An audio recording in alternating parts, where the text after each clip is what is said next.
Hi everyone, this is Blake Lensing in the week 5 discussion post. My first takeaway that I got from this week came from the video The 7 Habits of Highly Effective People. And the habits that they talk about are things that I'm striving to do better in my daily life.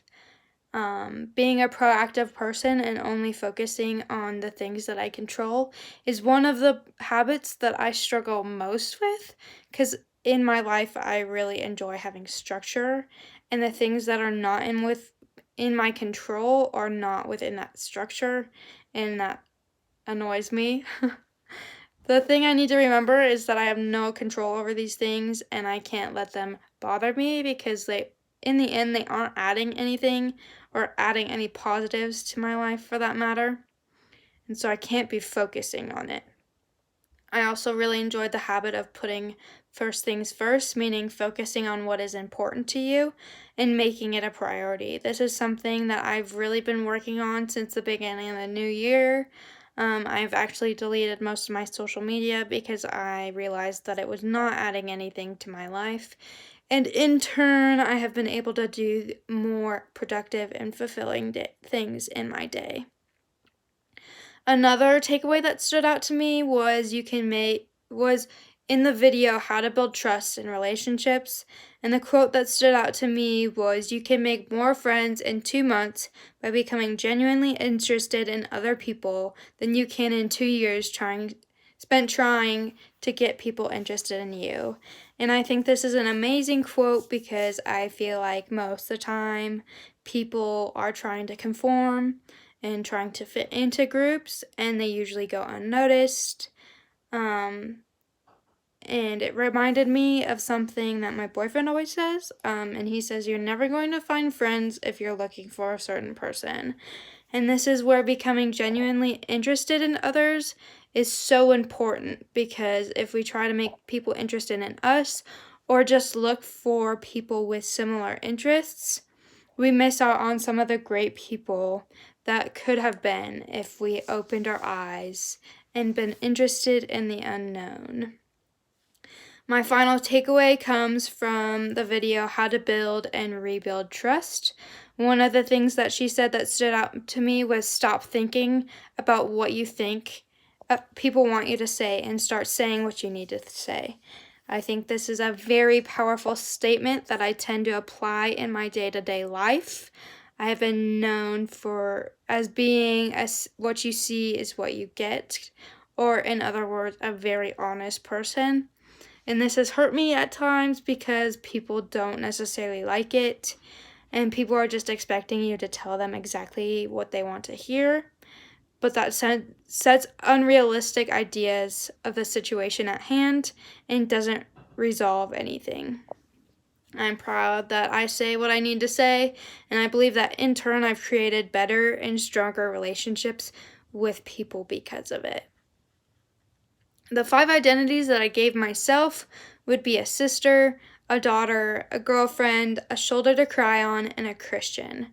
When I asked others this question, the 5 identities that people gave me were a Lensing, which is my last name, a Christian, the mom of the friend group, a goal-oriented person, and a good student.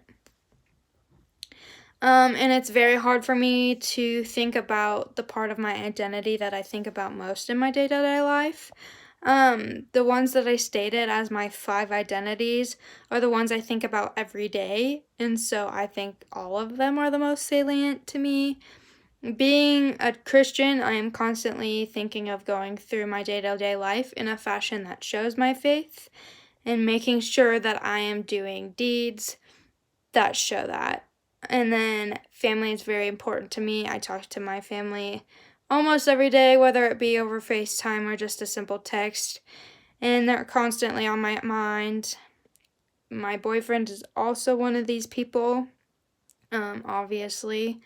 And then with all of these identities that I've stated, being a shoulder to cry on is an important trait that I have with these people, because I genuinely enjoy being there for people that I care about, and so I consciously think about it all the time.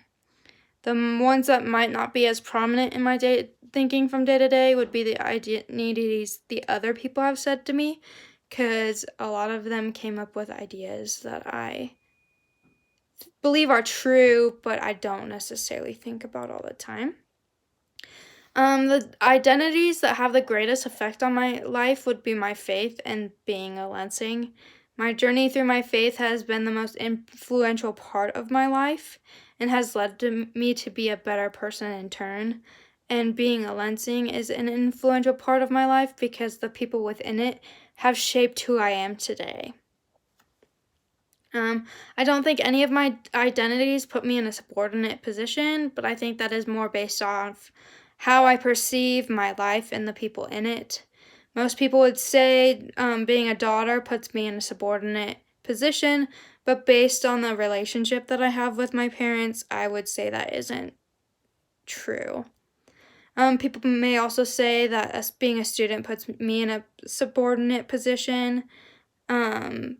Due to being told what to do by professors, but I believe that it's a dominant position because I've been blessed to be able to further my education. I think position has a lot to do with your perspective if it is not involving the D7 identities. Obviously, me growing up in a white middle class family, I am in a more dominant position. But others could say that me being a woman puts me in a subordinate position. My favorite story from the textbook about trust was titled Trust the Process. And this was a saying that I've always heard, but I never really comprehended what that actually means. After reading the story, I now realize that it means trust the process even when times get hard.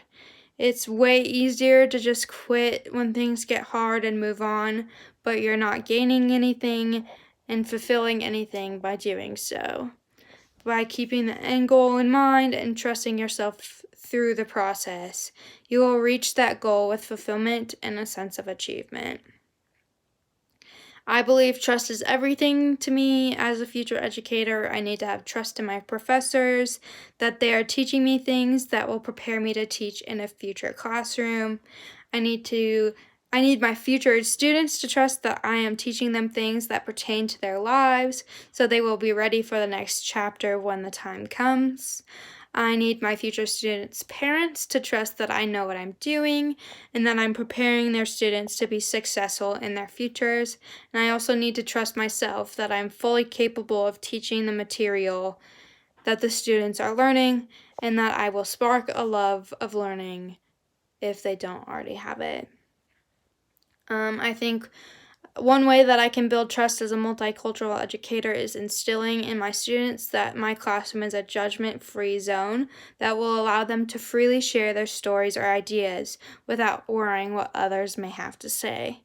Another way of building trust is to be genuinely interested in what your students have to say.